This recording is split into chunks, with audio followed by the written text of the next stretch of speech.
Singapore international coin fair 2025 JR divine plus நேயர்களுக்கு அன்பு மாலை வணக்கம். நம்ம சேனலில் ஈவெண்ட் பகுதியில் இன்றைக்கி நம்ம பார்க்க போகிறது சிங்கப்பூர் இன்டர்நேஷ்னல் காயின் ஃபேர். ஆமாங்க, இது நடக்கவிருக்கிறது மார்ச் 21 முதல் 23. தகவல் லேட்டாக தான் தெரிஞ்சுது, அதனால் கொஞ்சம் லேட்டாக தான் நம்மளால் ஒரு வீடியோ போட முடியுது. இது கவனக்குறைவாக இருந்ததுக்கு மன்னிக்கணும். இது நடக்கவிருக்கிற இடம் chance expo and convention centre, Marina pay chance. இது தொடர்ந்து சிங்கப்பூர் மிக பிரம்மாண்டமாக நடந்துகிட்ருக்குது. இதில் பார்த்தீங்க அப்படின்னா சிங்கப்பூர் ஹப்பை பொறுத்த வரைக்கும் கிரேடட் காயின்ஸ், கிரேடட் நோட்ஸ், நம்ம இந்தியாவை தாண்டி இந்த மாதிரி ஒரு இன்டர்நேஷ்னல் ஃபேருக்கு நம்ம போகும்போது அப்படின்னா சாதாரணமாக ஒரு காயின்ஸை வகைப்படுத்தி வைக்கிறது மாதிரி ஒரு நம்ம டப்பாவில் போட்டோ ஒரு பிளேட்டில் போட்டோ இல்லை ஆல்பத்தில் போட்டோ ப்ரெசென்ட் பண்ண மாட்டாங்க. இங்கே பொறுத்த வரைக்கும் எப்படின்னா coins and notes, bank notes அப்படின்னாவே அதை கிரேடட் நோட்ஸு, ஸ்லாப்டு காயின்ஸ் தான் இருக்கும்.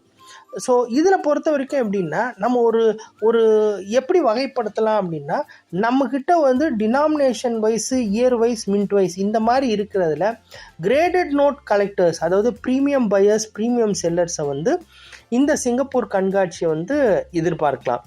இதுக்குண்டான டீட்டெயில்ஸ் நான் இங்கே இந்த காணொலியில் நான் கொடுத்துருக்குறேன். மேலும் விவரங்கள் வேணுன்றவங்களுக்கு தாராளமாக கமெண்ட் செக்ஷனில் தொடர்பு கொள்ளலாம். இதில் வெப்சைட்டில் www.sgcoinfair அப்படின்னு sgcoinfair.comன்றதில் முழு தகவல் இருக்குது. இவங்களை இதை தாண்டி ஃபேஸ்புக்கிலேருந்து எல்லா வகையாகவும் தொடர்பு கொள்ளலாம். இது ஆர்கனைசர் பார்த்தீங்க அப்படின்னா பேண்டா எஸ்ஜி அப்படின்றவங்க ஆர்கனைஸ் பண்ணுறாங்க.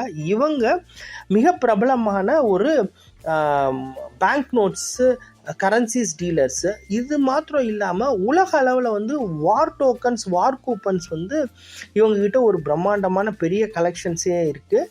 அதை இங்கே எதிர்பார்க்கலாம். ஏன் வார் கூப்பன்ஸ், வார் டோக்கன்ஸ் நான் ஸ்பெசிஃபிக்காக சொல்கிறேன் அப்படின்னா சிங்கப்பூரை பொறுத்த வரைக்கும் நம்ம ஏற்கனவே அந்த மலேசியா கண்காட்சி காணொலியில் நான் குறிப்பிட்டிருந்தேன். சிங்கப்பூர் மலேசியான்றது அதுக்கு முன்னாடி ஒரு 12 ஸ்டேட்ஸ். இப்போ இருக்கிற மலேசியாவிலேருந்து சிங்கப்பூர் பிரிஞ்சது. அதுக்கு முன்னாடி இருக்கும்போது சிங்கப்பூர் அண்ட் மலேசியாவை பொறுத்த வரைக்கும் இண்டிபெண்டன்ட் ஸ்டேட்ஸாக இருந்து அதோட கூட்டமைப்பு தான் இந்த இப்போ இருக்கிற சிங்கப்பூர் அண்ட் மலேசியா. இதில் நடுவில் பார்த்தீங்கன்னா 1940 70 வரைக்கும் கமிஷனர்ஸ் ஆஃப் மலையா, கரன்சிஸ் ஆஃப் மலையான்னு சொல்லிட்டு வெவ்வேறு செக்ஷனில் வெவ்வேறு நாணயங்கள் வெளியிட்டாங்க. அதுக்கு முன்னாடி ஸ்ட்ரெயிட் செட்டில்மெண்ட், பினாங்கு, சரவாக்கு அப்படின்ற மாதிரி பல வகையான இண்டிபெண்டன்ட் ஸ்டேட்ஸ் இருந்தது. இவங்க ஒவ்வொருத்தருக்கும் காயின்ஸ் மாத்திரம் இல்லாமல் ட்ரேட் டோக்கன்ஸ் இருந்தது. இந்த trade tokens and war coupons குறிப்பிட்ட நாளில் இந்த டிரான்சிஷன் பீரியடில் இதை பயன்படுத்தினாங்க. இதுக்கு மிகவும் சுவாரஸ்யமான வரலாறு உண்டு.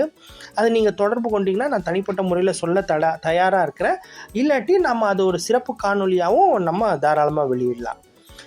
இதில் பார்க்க போனீங்க அப்படின்னா இந்த ஸ்ட்ரெயிட் செட்டில்மெண்ட் 1835க்கு முன்னாடி இந்தியா ஸ்ட்ரெயிட்ஸ்ன்னு இருந்தது. அதுக்கு முன்னாடி ஈஸ்ட் இந்தியா கம்பெனின்னு இருந்தது. இந்த ஈஸ்ட் இந்தியா கம்பெனியை பொறுத்த வரைக்கும் 1 சென்ட் 2 சென்ட்ஸும், 1 கீப்பிங், 2 கீப்பிங், 4 கீப்பிங்னோ, அதுக்கு ஆஃப் சென்ட்டு, குவார்ட்டர் சென்ட்டுன்ற வகையில் இதெல்லாம் எங்கே அச்சிட்டாங்க அப்படின்னா நம்ம நாட்டில் கல்கட்டா மின்ட்லேயும் மெட்ராஸ் மின்ட்லேயும். இந்த மெட்ராஸ் மின்ட்டில் இவங்களோட ஆல்மோஸ்ட் 18th செஞ்சுரியிலேருந்து எல்லா விதமான நாணயங்களும் நம்ம மெட்ராஸ் மின்ட்லேருந்து அடித்து போயிருக்கு. அதாவது பிரிட்டிஷ் ஆக்குபைடு, நம்ம எப்படி இந்தியாவை பிரிட்டிஷ் ஆக்குபைடு இந்தியாவோ அதே மாதிரி பிரிட்டிஷ் ஆக்குபைடு மலையா, சிங்கப்பூர்ன்ற பகுதிகள் எல்லாமே ஆளுகைக்கு உட்பட்டிருந்தது. அதை தாண்டி நெதர்லாண்ட் ஈஸ்ட் இண்டீஸாக இருக்கட்டும், போர்ச்சுகீஸு, டச்சு, டேனிஷாக இருக்கட்டும், இவங்களோட எல்லா செட்டில்மெண்ட்டும் அங்கே இருக்குது. ஸோ சிங்கப்பூரை பொறுத்த வரைக்கும் ஒரு இன்டர்நேஷ்னல் மார்க்கெட், தவிர்க்க முடியாத ஒரு கண்காட்சி. வாய்ப்பு கிடைக்கும் பட்சத்தில் கட்டாயமாக நீங்கள் அங்கே பார்ட்டிசிபேட் பண்ணணுன்னு சொல்லிட்டு வேண்டி விரும்பி கேட்டுக்கொள்கிறோம். ஜேஆர் காயின்ஸ் அண்ட் ஜெம்ஸ் கட்டாயமாக எதிர்வரும் காலங்களில் இந்த மாதிரியான நிகழ்ச்சியை கட்டாயமாக மிஸ் பண்ண மாட்டோம். இந்த காணொலி உங்களுக்கு பிடிச்சிருக்குன்னு நான் நம்புகிறேன். பிடிச்சிருந்ததுன்னா உங்கள் நட்பு மற்றும் சொந்தங்களுக்கு பகிருங்க. நன்றி, வணக்கம்.